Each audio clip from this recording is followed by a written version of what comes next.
Hello, Tahila here, and I want to talk a bit about narcissism and how we use the word and how we could possibly stop ourselves from being compassionate or kind to ourselves or talking good about ourselves with a fear of maybe showing up like a narcissist because we grew up maybe having a narcissist in our lives and thinking that was so bad, so you can't talk good about yourself at all. I hear the term used very loosely, and that narcissism really hurts. But the way I see narcissism, just firstly, is like a continuum. This is based on some of the training that I've done from Terry Real, but the continuum going up or down, if you want to, at the top of the continuum, the continuum is contempt. So at the top, you've got this narcissist or grandiosity, where your contempt is on other people, where you look down on other people. And at the bottom of the continuum is shame, where you've got that contempt towards yourself. And what I unfortunately see many people do is they don't have a healthy, regulated sense of self. So when you're looking for external validation, you start, when you get it, it makes you feel good. And then because it's externally validated, you need a comparison, and you can put other people down. And the more you're putting other people down and boosting yourself up, it can make you get to that more grandiose state where you're looking down on people and saying, well, I'm great, you're not so great. And they have to be not so great to keep you up there. Otherwise, you're with them, and that's not as good as up there. And because of this sense of lack and unfulfillment inside, it's this constant paddling to stay up there.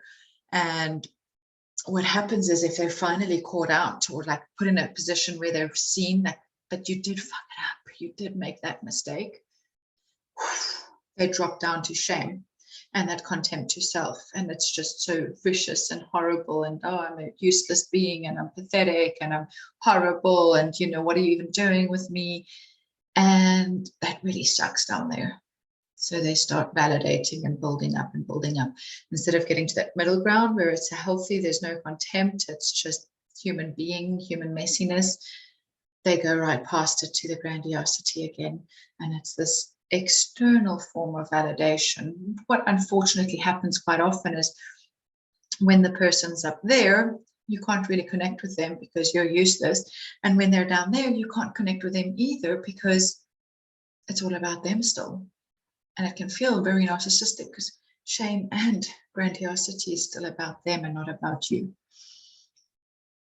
But regardless, what I want to share is, if you had to walk into a classroom full of 2-year-olds, 3-year-olds, and you said to them, who's the strongest in this room?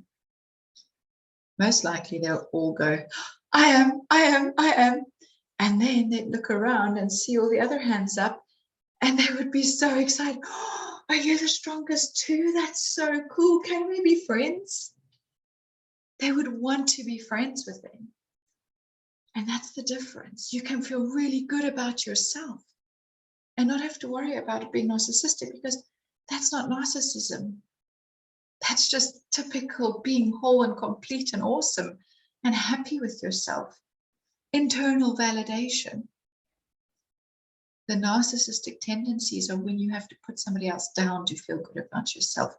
You being on your own, just being,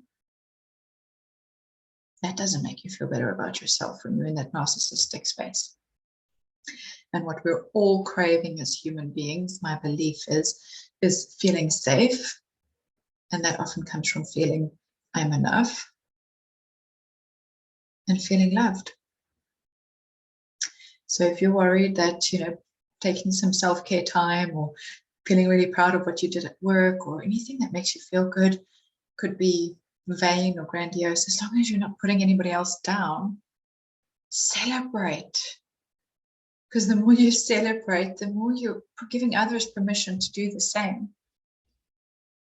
And the more others have the permission to do the same and feel liberated by being them, feeling they've got voices and they matter, it's going to create a felt fire, like of note, but of souls, not of, you know, scary fires, but igniting our souls, igniting people across the globe.